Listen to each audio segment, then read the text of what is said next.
Salutations to my master, my guru, Brahmashri Vallu Shankar Nambudiri, and all my gurus, parents, elders, and also everybody who is listening to this live stream. Namaste, one and all. Today we are going to discuss a very interesting topic called Doshas in Ayurveda, which I have translated as the language of life. Hope many of my friends and members of Sri Krishna Ayurveda family who have been sent with the link of the live stream is able to join us and listen to this live stream. With permission of all of you, let us start our session. Almost all of ancient scriptures of Ayurveda have a common statement called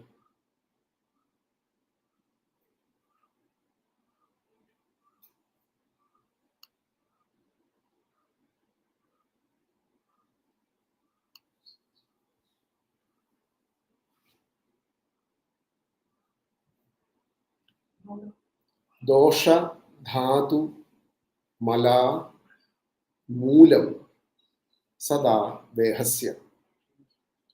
This means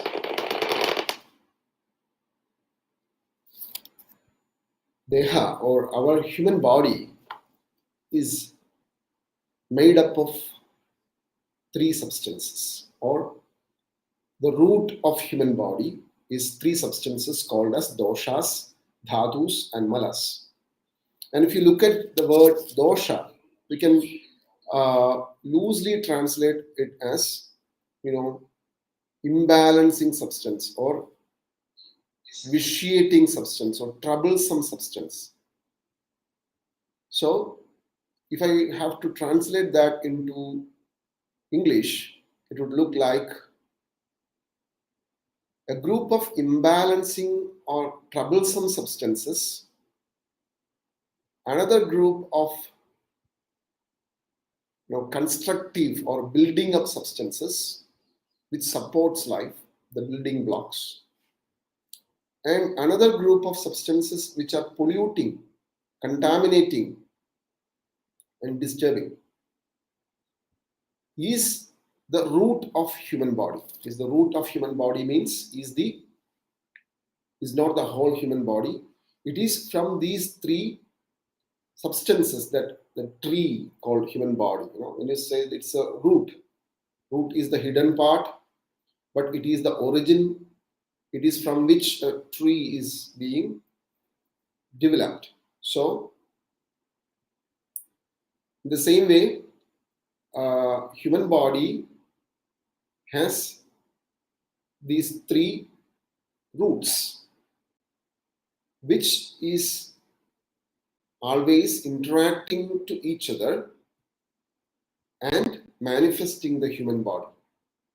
So we are speaking about a causative body, or a group, three groups of substances which interact to each other at a causative level, which gives birth continuously to human body, which is, we know that human body is constantly being, the cells are dying out and new cells has to appear. So it is these three forces, or these three group of substances which are building up our body. So why they have used the word doshas to the functional units of human body? Because dhatus are the structural units of human body, and malas are the waste products which are produced in the process of metabolism, which has to go out, like urine or sweat or feces or various toxins which are produced during the metabolism. Whereas the functional units of human body is called as doshas. And as I told you, dosha means imbalancing, troublesome, vitiating, disturbing, etc. So the first question is, why they have placed this name to these substances which are responsible for human life, which is responsible for making human life out of the basic substances. So it is very important that they call it as a dosha and tell you that, see, your body is primarily made up of a substance, or one among the three group of substances that makes your body is something which has the capacity to imbalance and disturb and produce pain, disturbances, and disease. So this is a warning that the text primarily wants to give you, that if you are not careful enough in terms of following a proper lifestyle, proper diet, proper thought process, your own constituents of human body will be producing some trouble for you. This is the first message from this. We start to analyze, we will try to analyze what is the definition given by the treatise as to what is dosha. So the very first function, what is attributed to doshas is prakriti arambha, or being responsible for your constitution. What is prakriti arambha or your constitution? Constitution is the build, your basic build, which was formed by your own doshas from the fertilized ovum or the zygote. From a single cell called zygote, which was formed by the sperm and ovum in your mother's womb, the doshas acts on this, and then it leads to the embryogenesis, tissue development, and finally organogenesis and fetal development. So basically, doshas, to call something as a dosha, the very first criteria that ancient scriptures say is that these substances should be responsible for the production of your build or your constitution or your prakriti. So that means these substances called VATA, PITTA, KAPHA, they have the capacity to influence your genetic material and to determine what is going to be dominant.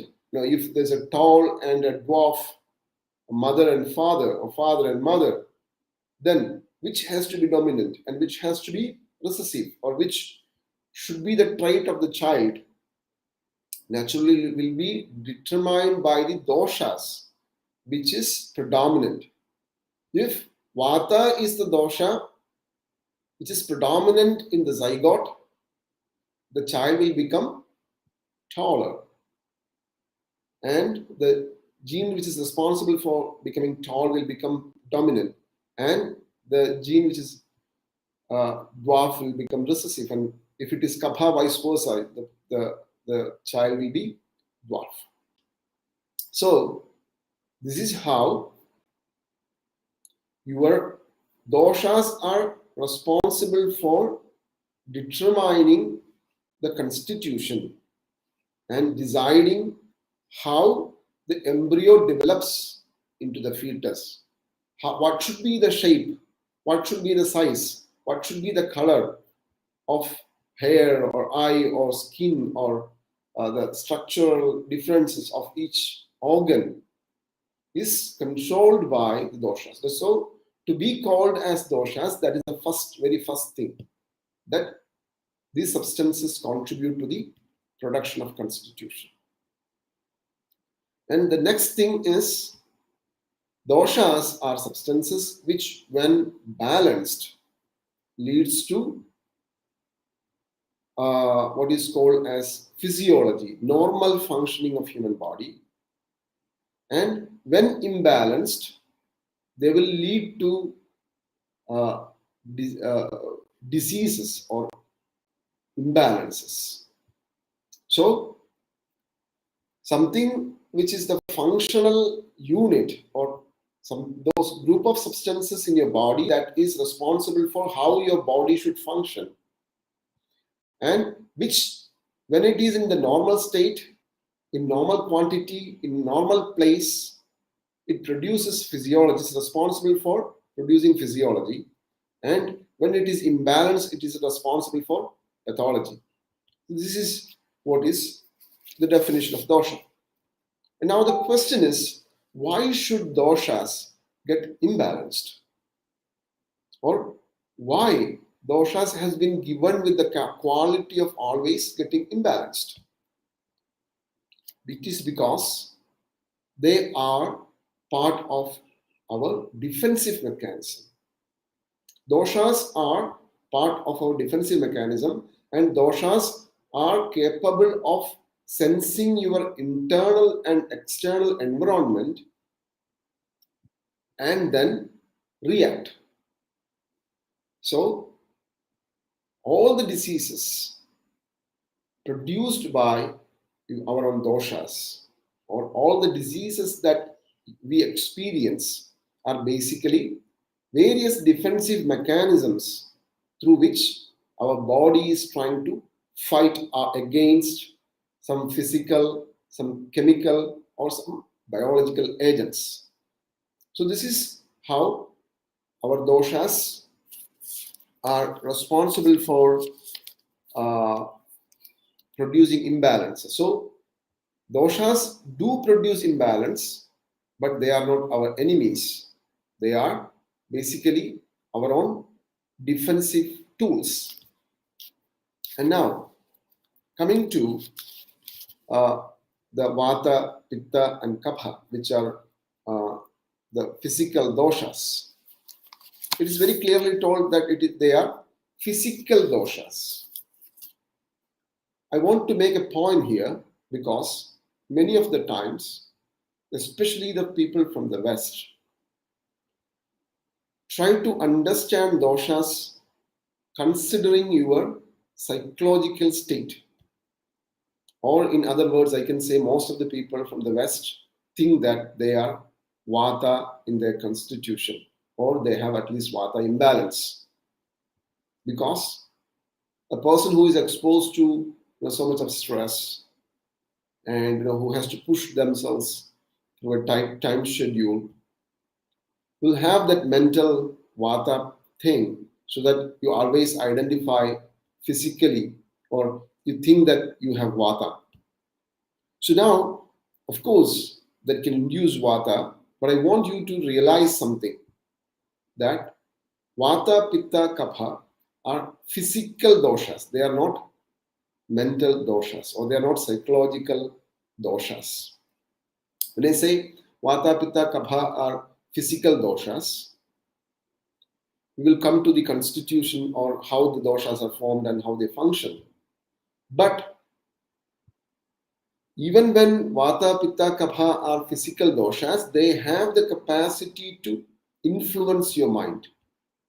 They influence your mind. So what is the relationship between your body and the mind? Your body is the vessel or the substratum or the shelter in which the mind is situated, right? So your body is like a vessel, let us imagine, and the mind is a water. It is the water which is placed in the vessel. So if you heat the vessel and pour some water into it, naturally the water will be heated. So when the body is disturbed, the mind is disturbed. And vice versa. If you heat some water and pour into a vessel, then the vessel will be heated also. You will feel that the vessel is also getting heated. That means if your mind is disturbed, that can disturb your body as well. So there's a kind of a relationship between body and mind that they can influence each other and imbalance each other. So we know that Vata, when Vata is higher, it can produce anxiety or it can produce fear, it can produce restlessness in the mind, etc. But at the same time, Vata is physical. And there is something called as Rajas and Tamas, which are considered as the psychological dosha, or psychologically imbalancing factors, which when Rajas is increased, it's highly stimulating, the hyperactivity or extra stimulation, etc., is coming to your mind because of Rajas. And when Rajas is much in your mind, that can influence Vata in your body as well. And Tamas is like, like fear, sadness, melancholy, low, depressed energy in the mind, which can also influence Kapha. So this is how the mind influences the body and the body influences the mind. So I just want to make a point here, especially when you speak about constitution. A physical constitution of a person need not be matching the psychological constitution. What I mean to say is that if a person has Vata constitution, that doesn't mean that always this person has a Rajasic mind. And a Vata constitution person with a Rajasic mind is the worst combination. And a Vata person with a Sattvic mind is much more better option. And then Tamasic mind is still better than Vata with Rajasic mind. And vice versa. A Kapha constitution influences the mind in a Sattvic way, but that doesn't mean that all Kapha people are very Sattvic. So a person with a physical constitution of Kapha can be Rajasic, can be Tamasic as well. But when we study the traits explained during the constitution, we see that Kapha people tend to be Sattvic. Probably most of the people relate Kapha to Tamas. That's a pathology. But when you have a good Kapha that influences your mind in a Sattvic way, in a calmer way, and pleasant way,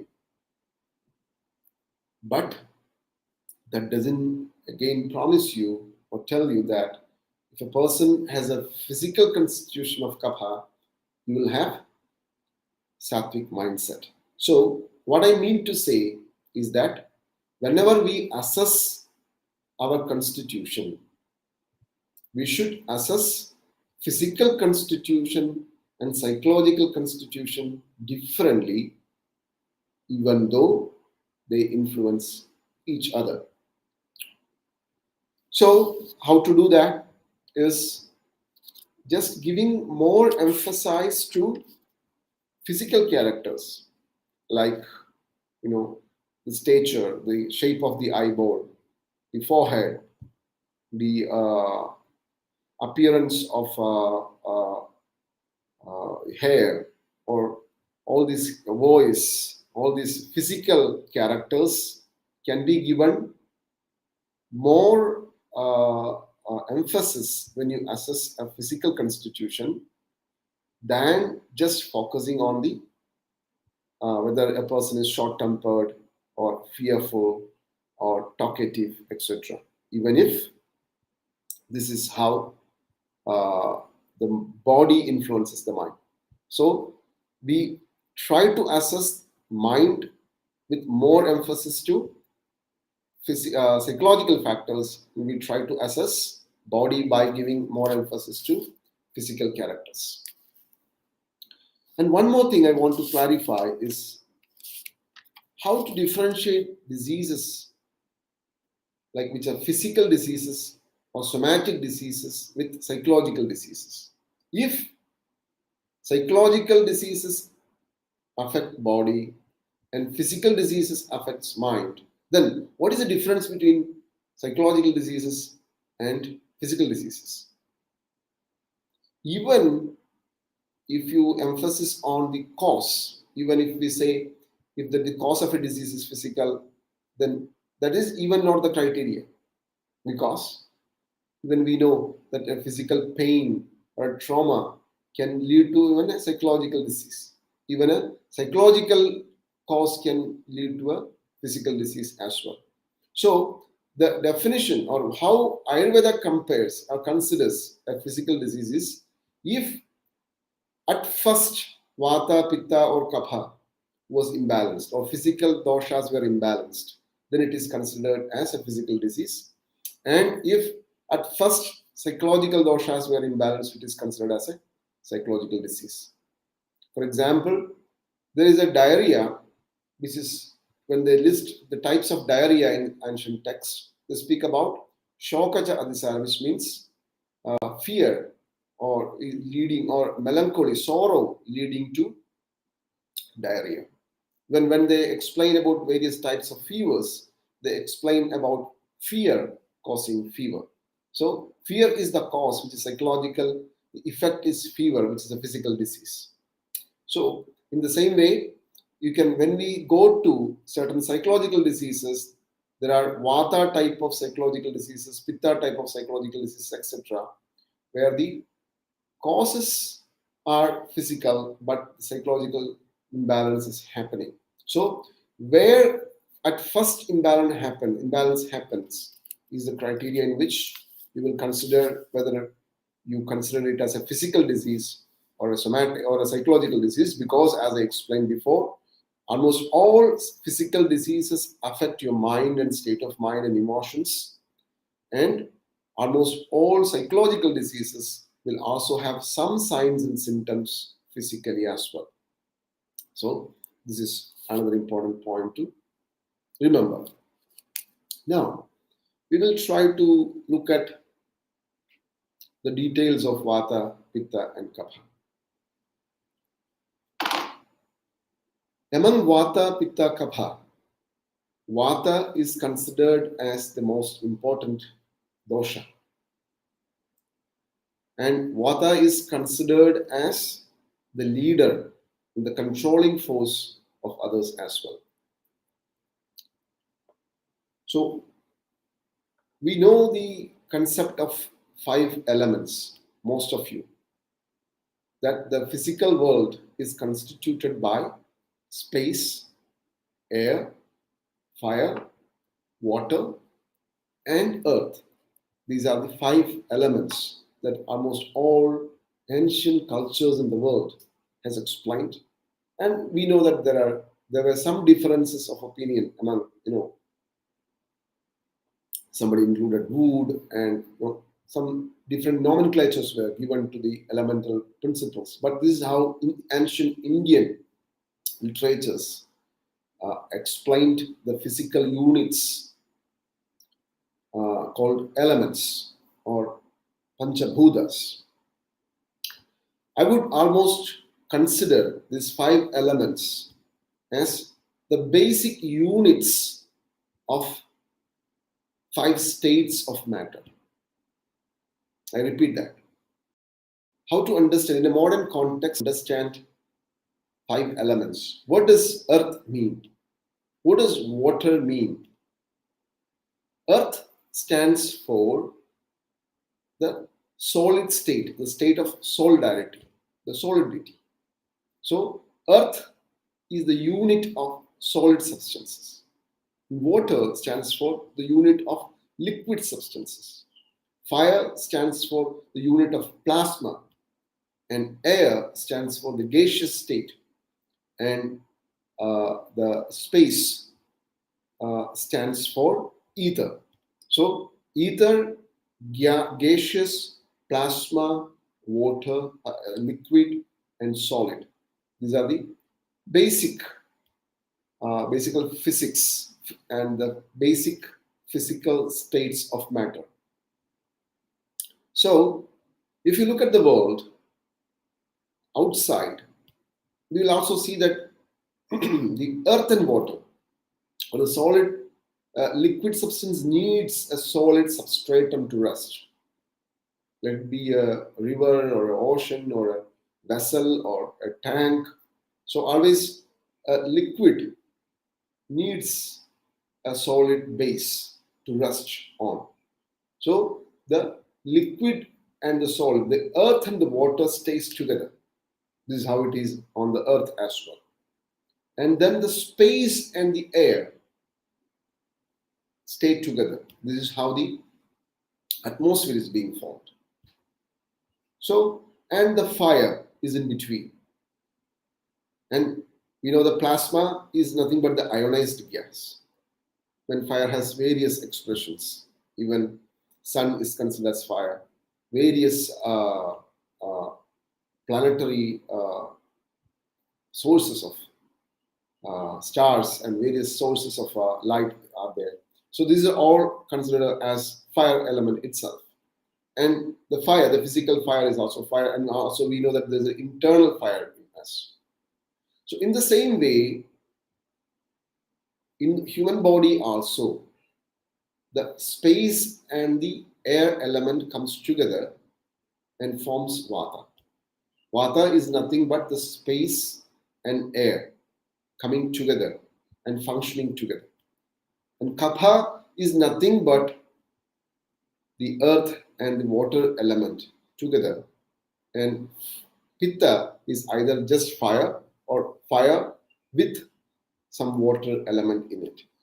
So this is how the elemental composition, the 5 elemental theory, is classified into 3 according to how they operate. This is how the elements operate.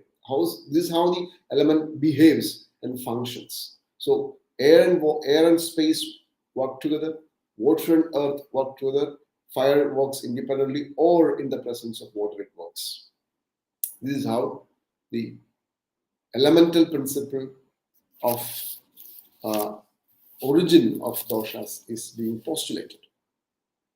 And what does the word Vata mean?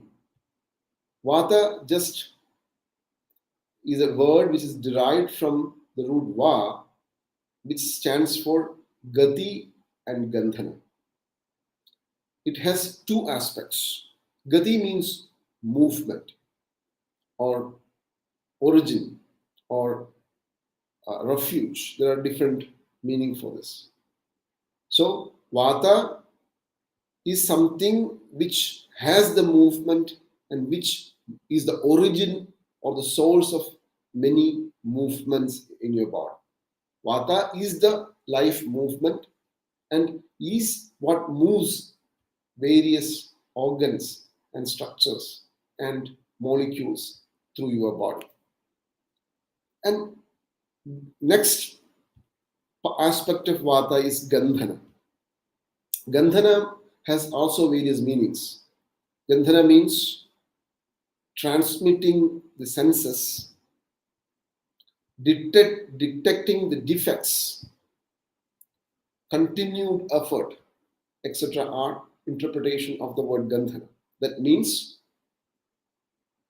one part of Vata is responsible for moving your body. At the same time, another part of the Vata is responsible for detecting, sensing the imbalances or the faults.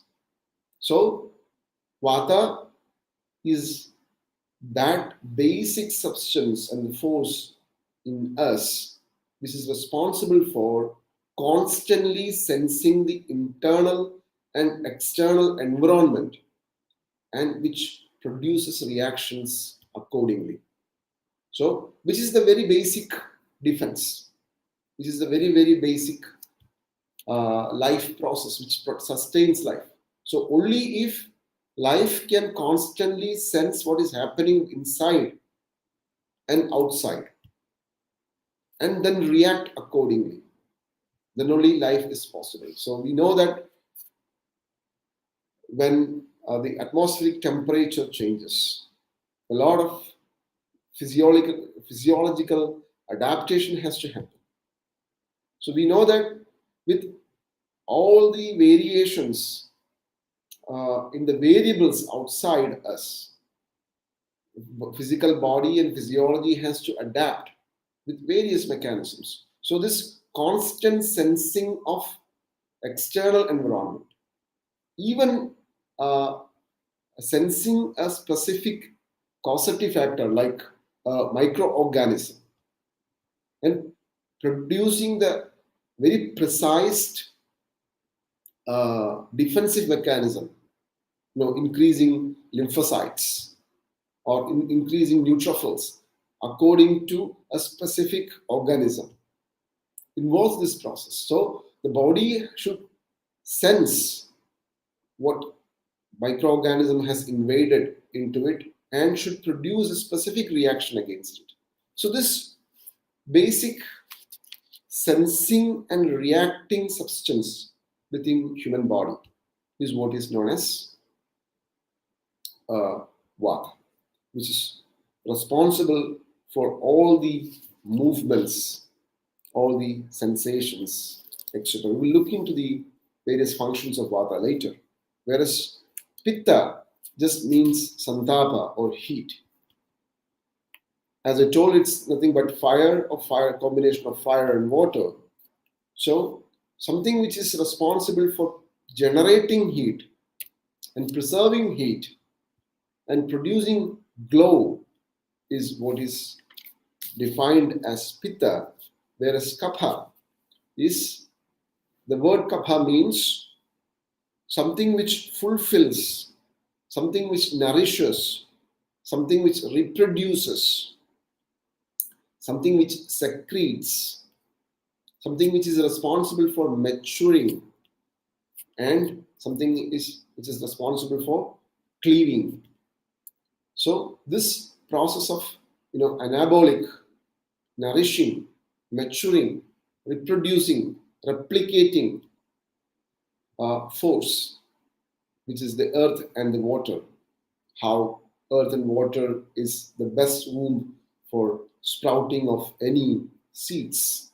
In the same way, earth and water together, called as KAPHA in our physical body, is responsible for all this anabolic kind of metabolism, whereas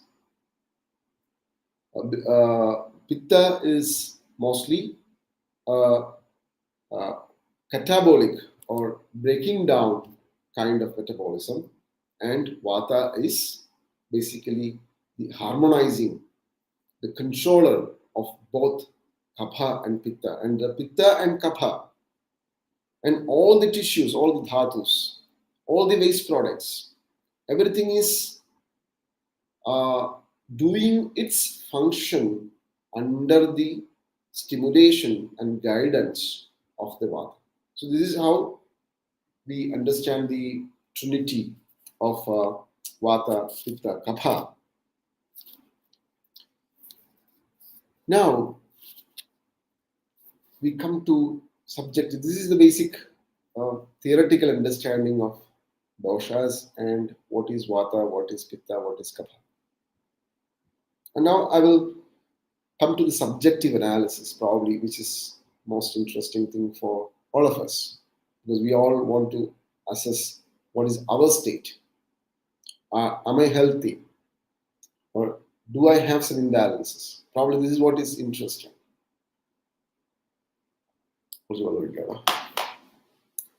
So, an ancient scripture called Kashyapa Samhita explains about 14 points to check if you are healthy. So it's almost like a checklist. 14 criteria to fulfill to see if you are healthy. Let us look into this checklist. Probably, if you have a piece of paper, please note down these points. How to understand. So now, if people have to understand if you're healthy, then you have to go for a whole body screening or whole body checkup, including various imaging techniques, EEG, ECG, electricity uh, from your heart, from your brain, etc., has to be mapped. Many blood investigations have to be done. Then your weight, height, etc., has to be measured. So there's a different method. How did ancient scholars, ancient medical sciences assessed health status of a person? The first criteria is desire for food. Desire for food. Most of the time, we know that we are eating because it is time or you are stressed. So the desire for food or the hunger feeling, a feeling of emptiness, wanting to fill, a feeling of being used what you have eaten before, and seeking for the next meal is the first criteria. And then the second criteria is proper digestion without any disturbances. So if you have proper desire for food, then check if you digest the food with easiness or without any discomfort. Without any discomfort means without having burping or without having acid reflux, without having a bloating, or without feeling drowsy or heavy. So after food, when the food is getting digested, you don't feel it. You still feel light and you still feel pleasure. So this is the second criteria. So being able to digest the food with no problems. Then the third criteria is producing or urination, producing urine at proper times. So not maturating too much, not maturating too less, and the urine is colorless, odorless. Odorless means not absolutely odorless, but which doesn't have bad smell. This is the third criteria. And fourth criteria is evacuating bowels or stool without any strain once or twice a day, which is well formed. So a proper evacuation of the stool is the fourth criteria. And also flatulence or production of flatulence without much smell, in not too much, is also a good sign or a sign of health. So excretion of urine, feces, and flatulence. And point 6 is feeling lighter. So you had desire for food, you have eaten, then you have digested the food without difficulties, then you have eliminated the waste of food with easiness, and then you feel light in your body. Then you feel pleasant in your senses is the 7th point, pleasantness of your senses. And then good an easy sleep, not wanting to have any sleeping pills or don't have any trouble in falling asleep is the 8th point. And Sukha Prabodhanam, waking up at early morning without any alarm clock and feeling refreshed and looking forward to the day is the 9th point. And the 10th topic is having the proper strength. 11th is proper color. Even many of the times various discolorations in different parts of the body, dark pigmentations, red discolorations,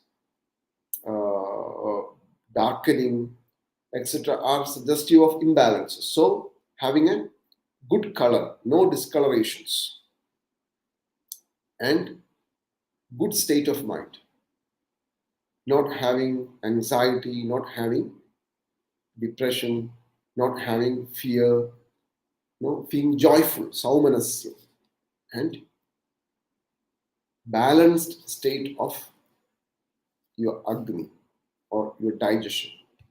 These are 18 factors. It's like a checklist, 14 factors.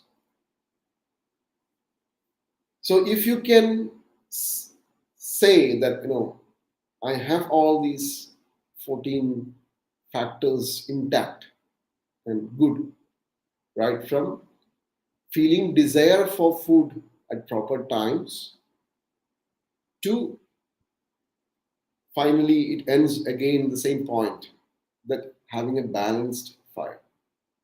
So having a balanced fire is the effect of all the other processes happening properly.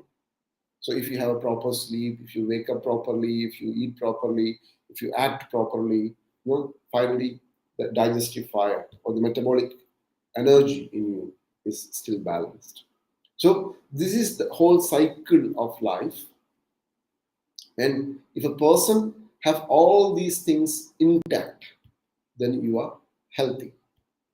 And if not, then you see what is wrong and where is it wrong, and then you start understanding what is the imbalance. So this is the first check that we do. And if something is not wrong, for example, you don't feel really hunger, you don't really get a physical feeling of wanting to eat. Maybe you're eating just because you're stressed, or you're eating because it's time, or bored, or many people eat because you are with your friends and family socially. So there are different reasons why people eat, but not really because of the real desire, physical craving or desire for food. Then you have to look what is the dosha. And it is where we start analyzing your imbalances. So we slowly get into that analysis now of how to study the imbalances. So today I will try to go through the imbalances and normalcy of Vata and how to address Vata, which is most of the time the basic problem. As I told you, if Vata is imbalanced, PITTA and KAPHA can be imbalanced by it, because it is the Vata which is responsible for mobilizing and controlling the activities, production, secretion, etc. of Vata, Pitta, and Kapha. So let us look into now how to understand Vata, Pitta, Kapha in a modern context, in a modern language that is understandable by common man or a modern man. What does Ayurveda say? Ayurveda is speaking about three groups of substances. It's not one substance. Vata is not one thing. Well, of course, Vata is one, but it has manifold expressions. It's speaking about three groups of substances which are responsible for the function of human body, and when they are either in excess or in too less or in imbalanced state, it will produce problems. And we have seen that Vata is nothing but uh, air and space, which is almost like gaseous state. And Pitta is fire and water, and Kapha is liquid and solid. And if you look into the explanations and the properties of Vata, Pitta, Kapha, we will understand that Vata is a group of gaseous substances because they are subtle and very mobile. Vata is very subtle and very mobile, or extremely moving, unstable substances, which is formed by air and space. So, Vata is a group of gaseous substances which is responsible for physiological functions. And Pitta is a group of flowing liquid substances. They are Sara and Drava. Sara means flowing and Drava means liquid. So a group of liquid substances in your body which keep moving, which doesn't stay, which is produced in one place and starts spreading everywhere in your body and works on specific target organs is Pitta. It's very similar to the concept of enzymes and hormones produced in various glands and in various organs in your body, which is secretory, which is being secreted, which moves throughout your blood, throughout your body and through the bloodstream and reaches the target organs and functions and controls the metabolism. Whereas Kapha is sthira, it is stable, it stays in one place, it doesn't move like Pitta, and it is viscous, mrsna. So viscous fluids which doesn't flow, which doesn't go out of its place so much normally, it stays in a place. So they are like serous secretions, like synovial fluids, which is produced in the joint, which stays within the joint, it doesn't go out of your joint normally, like cerebrospinal fluid. It stays in the around the central nervous system. Or secretions which are produced in the respiratory tract and the alimentary tract are serous mucus secretions produced and which stays there. So these are substance serous mucus secretions which are secreted into specific locations and they stay there, which is responsible for nourishing, protecting, secreting, reproducing, cleaving is Kapha. The flowing liquid substances like hormones and enzymes produced from glands, which is responsible for catabolism and producing various metabolic activities, is Pitta. And then what is Vata?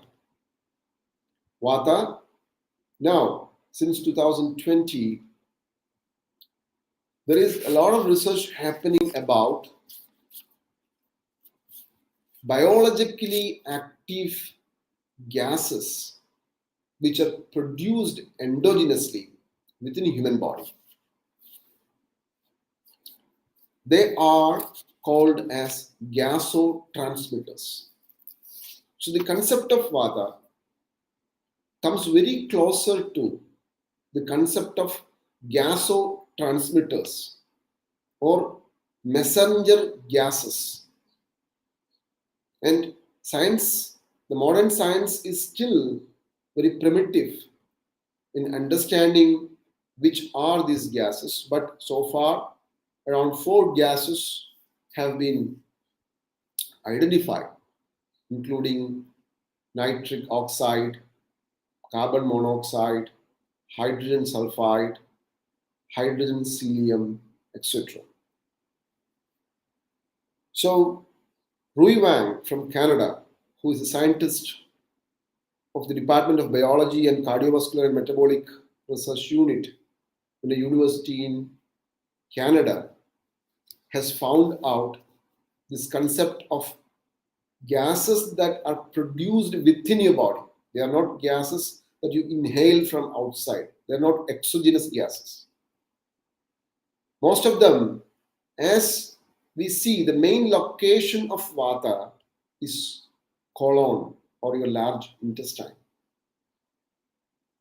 And many of these gases, not only these gasotransmitters, but also so many other gases, including methane, is being produced in your colon by the activity of anaerobic bacteria which are there in your large intestine.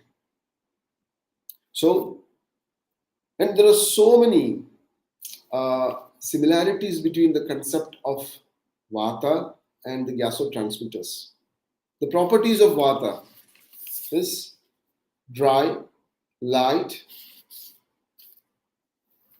cold, rough, subtle, and mobile. And when Rui Wang defines the 6 properties of gasotransmitters, he explains that they are small molecules of gases. They have light molecular weight. They are freely permeable to cellular membrane like chala, mobile. And there are so many parallels between the concept of gasotransmitters and the concept of Vata. Somehow, let us look into what are the main seats of Vata in human body. So when you start assessing something called Vata, you will see where is it situated. It is mainly situated in your colon and then in the pelvis. So as it is space and air, that's the most spacious cavity, the pelvic cavity and the large intestine. It's a lot of space and air production. Then your legs, then your ear and skin. How your ear and skin is connected to Vata. The tactile sensation, that touch sensation is produced by air principle. And the sound perception, sound is the property of space. So space and sound is related, hence space and Vata and ear is related. Then air and touch is related, hence the tactile sensation and Vata is related. So 2 senses, one for air, touch, one for sound, space. These 2 senses and the sense organ of ear and skin is related to Vata. And we know how easily your skin get dry, how easily you can have ringing in the ear, an ache in the ear. So these are locations. And finally, another location is the bones. Among the tissues, it is the bone which is the seat of Vata. And there are multiple reasons how Vata takes shelter in the bone, because bone seems to be very dense, but as we know that it has a medullary cavity in the center, which is filled by the marrow, bone marrow. So that's cavity. Then there are a lot of porous network, vascular porous network in the cortex of bone. And in the formation of bone, to make it ghara, rough and hard, air as an element is also involved. So because of these reasons, air or the Vata and the bone are related. And we know, especially in the West, the school of osteopathy, It's also very interesting.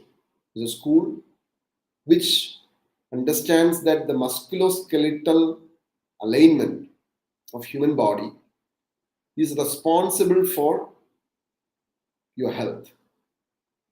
If your spine is aligned even in the chiropractic schools also have a similar thought. If your spine is aligned in the right way, it has the right curvatures, and if it is properly placed, if your bones of the limbs are properly placed, if your cranial bones are properly placed, if you and the fascia around it, the muscles around it, if they are properly placed and if they are not tensed, if it doesn't have blockages, then it is that which leads to health, or the alignment of your bones and musculoskeletal structure.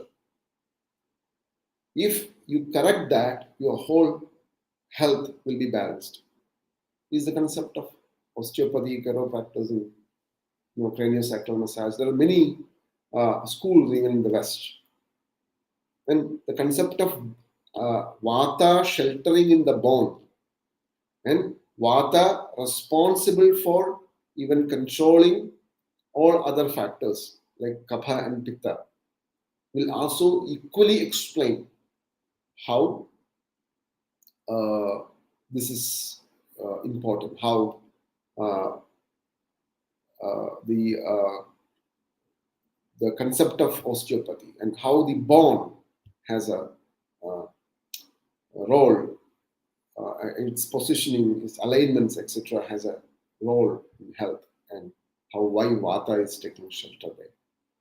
So these are the main 6 areas to look for the assessment of Vata. You have to palpate your belly, you have to palpate the colon and see how bloated it is, or how flabby it is, or how relaxed it is. So a bloated belly, like a balloon belly,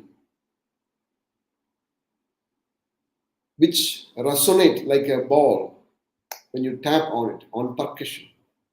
This is a simple clinical assessment to understand that you have a lot of wind.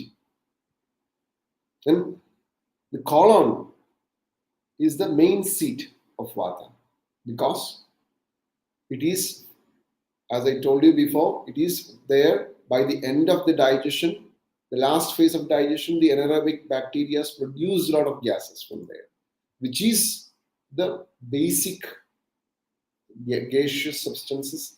Many of them are expelled like flatulence, but some of them are also absorbed into the system and used as gasotransmitters in various parts. And then the pelvis and the pelvic organs, elimination, urination, defecation, menstruation, ejaculation, all these functions. Assessing that. And legs, the various alignments of legs, the skin of leg. Now we have seen the skin is very important, but skin of the leg is very important because it's the Vata part of your body. Then ears, hearing, and any symptoms like tinnitus associated with that. And the alignment, symmetry, and the alignment of this musculoskeletal system. Is a brief check to check if Vata is intact in its own seat. So doshas, so these are the main seats of Vata, main locations of Vata. So doshas, first, imbalances in its own seat due to various imbalancing lifestyle, food habits, sleeping habits, thought habits, etc. So we come to that.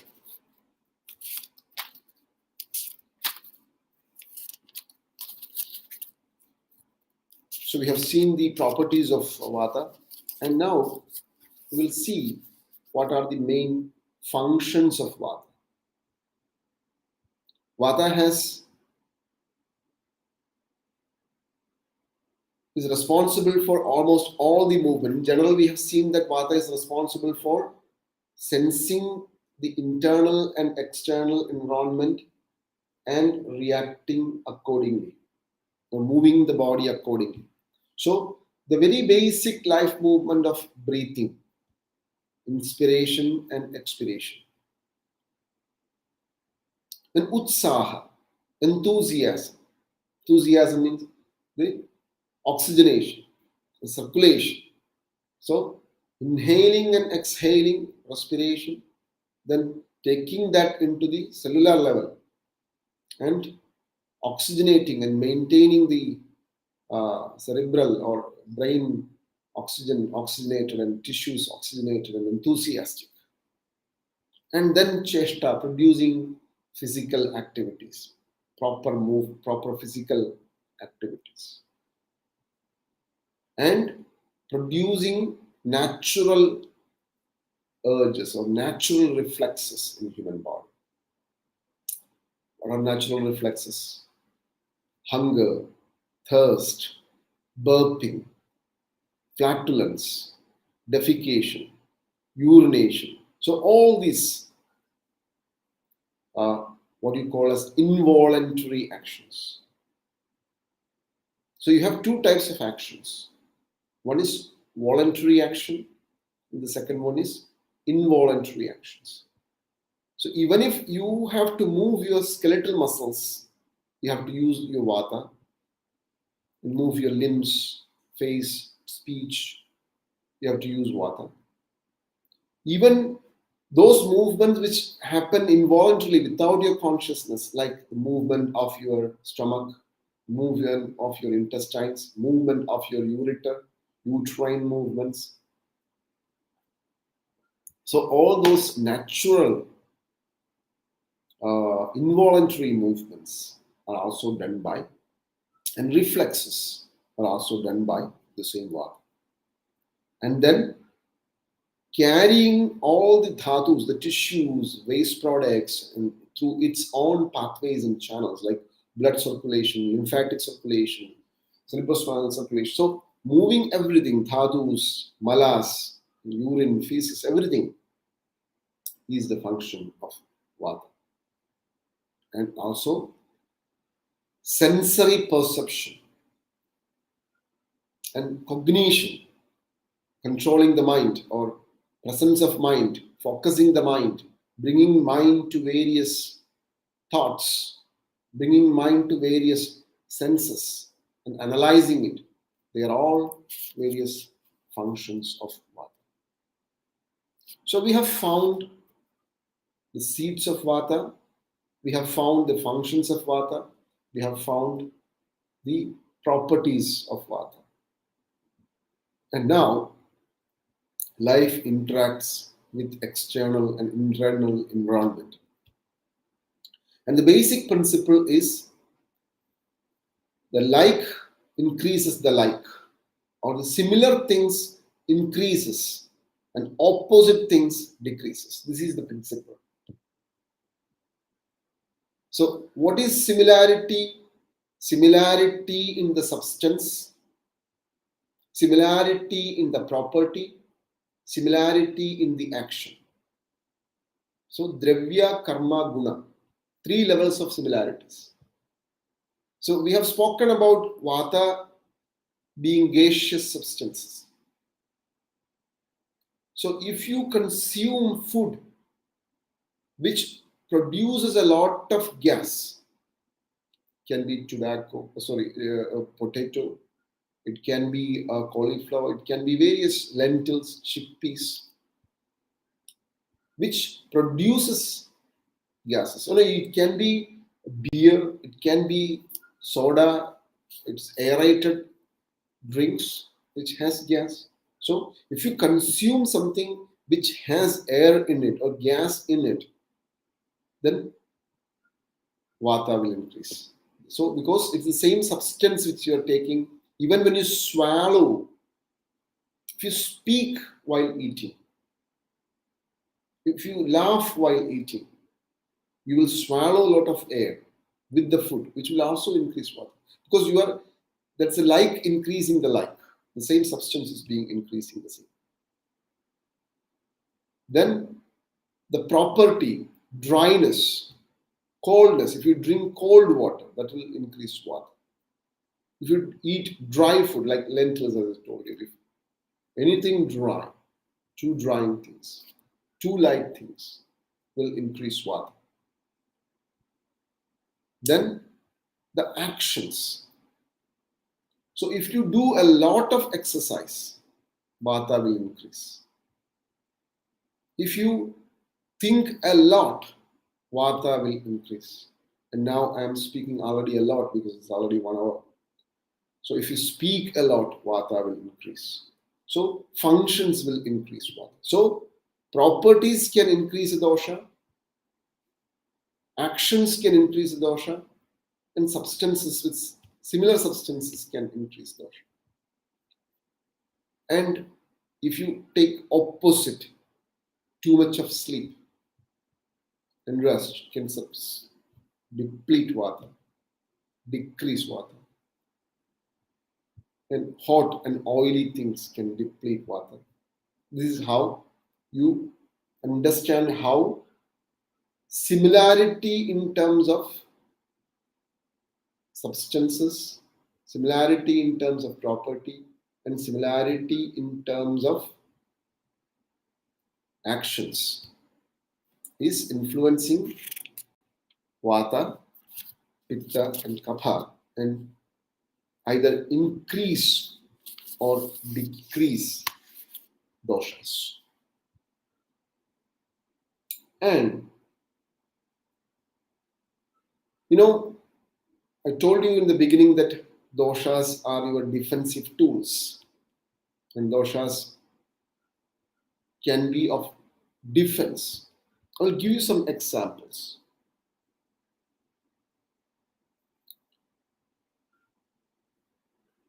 When you do a lot of physical exercise, naturally Vata increases.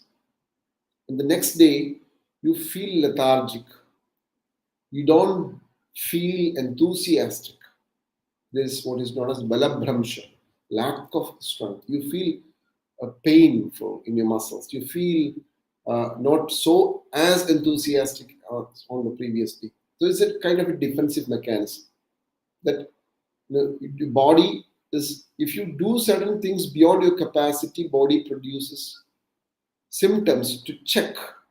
So the pain or lack of strength, feeling fatigued, etc., are signs of Vata trying to tell you that what you have been doing physically is too much. So when you find Vata is in excess naturally, we will use herbs, diet, and lifestyle which reduces Vata. And when you have already lot of abnormal gases or Vata in your body and lot of imbalanced gases, and there are a lot of researches being done. For example, the presence of excessive methane in your colon, and then the occurrence of colon cancer. So abnormal gases or gases which is not so healthy present in your certain parts of your body, leading to certain diseases, etc. So that's where the eliminative therapy of Ayurveda, like doing enemas, doing purgation, etc., is of importance. So we can see when Vata is imbalanced, really imbalanced, not increased but imbalanced, it leads to certain drastic symptoms like prolapse of an organ, like herniation. It can be a disc herniation, for example, intervertebral disc herniation. A misplacement of a structured into another cavity from its position. This is what is herniation. It can be hernia of your intestines herniating into femoral canal, or umbilical hernia, or even hiatus hernia. So this misplacement of your part. So an organ is being pushed from its position to somewhere else. Even rectal prolapse, uterine prolapse, dislocation of joints, etc., can be done by imbalanced, extremely imbalanced vata. This is a sign of extremely imbalanced vata, where vata has lost its normal function. And for example, the vata which is supposed to push the stool out of rectum and eliminate the stool through the various functions of various sphincters, various anal sphincters and rectal sphincters, rectal muscles, etc. That complexity of function is lost. And the whole structure called rectum, the organ, is being pushed out, the same vata, instead of pushing stool out. This is where, so the vata which is responsible, the same apana, the lower wind, which is responsible for shedding of endometrium from the uterus through various procedures, including the uterine contractions, pushes the uterus along with urinary bladder out. Cystocele. So these are examples of an extremely imbalanced vata, where instead of doing one function, it does something else. Whereas an increase is just doing excessive action. For example, if the movement of vata increases, it can produce tremors or pulsations, fasciculations, etc. This is just an increase of movement. Whereas a seizure is a totally abnormal way of moving, where the whole coordination of flexion and extension is lost, and a very abnormal wild movement is produced. So this is where dushti, or extreme imbalance, and diseases and pathologies happen. This is when the vata comes out of its own seat and goes to some other areas and does some other functions. So we have to treat vata, just concluding the session by just telling you the logic of treatment of vata. We treat vata in looking at how it has imbalanced. It is said that vata can imbalance due to basic two reasons: due to obstruction and due to depletion. When vata is obstructed by something else, an obstruction by kapha, an obstruction by imbalanced blood, an obstruction by undigested food, and an obstruction by impacted feces, an obstruction by various reasons, can be a cause of vata imbalance. If that is the cause, removing the obstruction. If it is imbalanced in pure blood, doing bloodletting. If it is undigested food in the stomach, doing emesis. If it is impacted stool, just doing suppositories and taking out the stool. So if it is just congestion in the muscle fascias, which is most of the time when you look into vata problems or pains presented, you can find swelling around the area. So something is obstructing vata. Swelling is obstructing the vata, and vata is producing pain. a simple dry heat into the area might help the person. So this is how, by removing the obstruction to the wind, we treat Vata. The next type is depletion or degeneration of tissues leading to Vata is a second type, where you nourish, you oil it, use oil massages, oil and poultices, oil and pressure, nourishing food, meat soups. So all nourishing strategies using sweet, sour, savory things, oily things is the line of treatment for depletion leading to Vata. There are naturally specific modalities of treatment, like if there is prolapse or dislocation, correcting the prolapse and bandaging and supporting the area, immobilizing the area accordingly, according to the what kind of specific extreme imbalance has happened.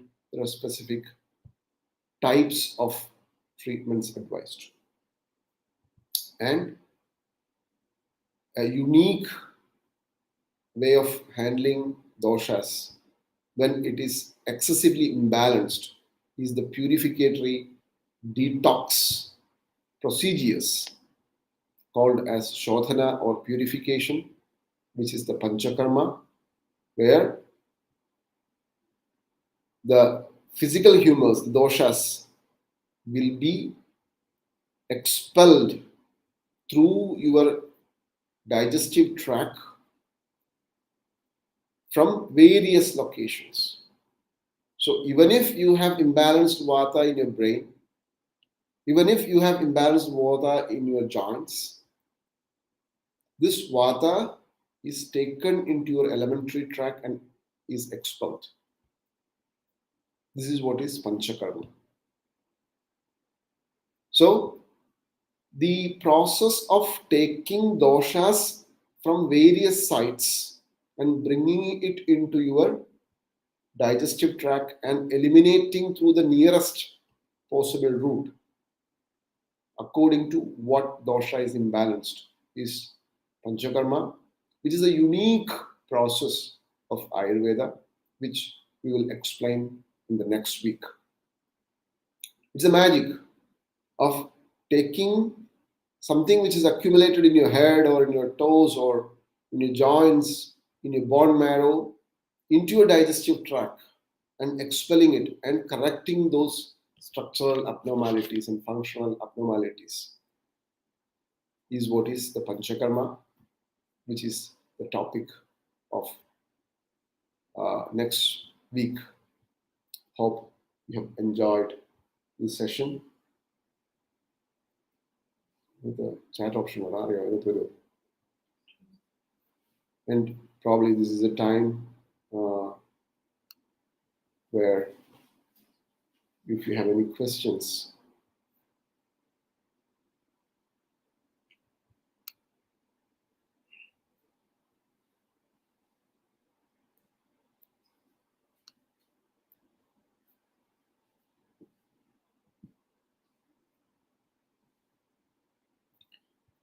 Suman, thank you for your insights.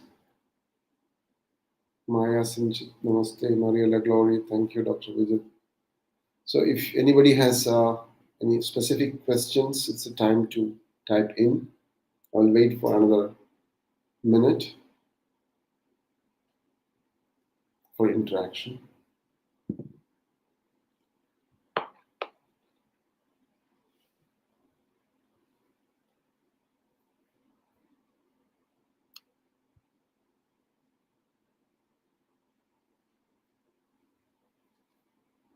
Pina, namaste. Thank you for sharing your wisdom. Enjoyed both sessions. Namaste from Hague. Hope having a good weather there. Pina. Why itching is a kapha roga, not a pitta roga? Paula. Now that's an interesting question, Paula. So I have to tell you that even though itching is told as kapha, sometimes itching can be caused by pitta. I'll come to that. What does itching as a response tell you? Itch, you want to scratch something off. So, what is kapha? Earth and water. So, when something is stuck somewhere, when something is obstructing a channel, trapped somewhere, that is when you feel like scratching it out. So, it's mostly Prithvi, earth, or then water, which has the tendency. So, it's mostly because it is the kapha which is the only stable dosha. Only kapha stays. Pitta is flowing, vata is highly mobile. So the obstructive cause mostly is kapha. That's why Ayurveda has placed itching as a kapha symptom. But in certain conditions, for example, hives, certain skin rashes, etc., pitta will be the cause behind, or rakta can be, blood can be the cause, heat and fire can be the cause behind, which leads to some secretions, secretions or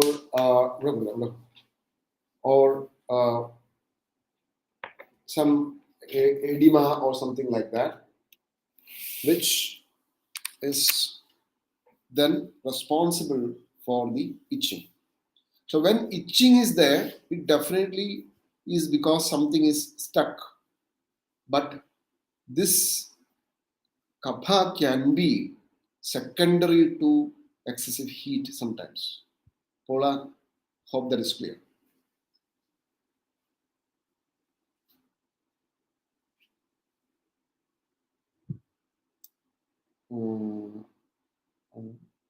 Thank you, Dr. Vijith. Very informative session. Bye.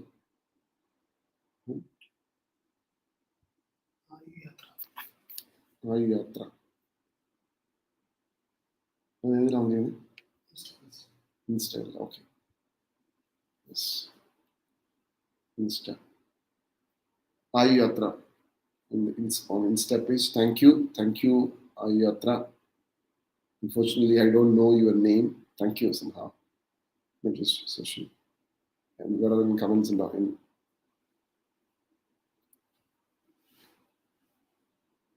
Dahlia? Thank you. Thank you.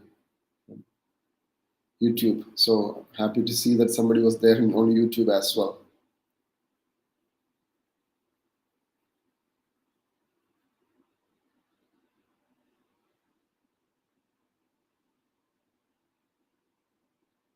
So, Brigitte Seller, thank you so much, Brigitte. So you got the link. I'm happy that you're watching. I hope it was a informative session. I understand that we are going into a bit hard. Okay, you needed to register. Okay. Science, which might become a little bit dry in between. Is there any other question there? Yeah. If you have any comments which you don't want to share here, or any suggestions, please feel free to message or email us either through Facebook or WhatsApp or email or YouTube and Insta as well. And thank you from the whole technical team behind me, Mr. Harish, my brother, and Mr. Ahmad Ghosh, my cousin, and the whole team of Sri Krishna. To all of you watching, thank you for your time and hope you enjoy. And see you next week. Namaste.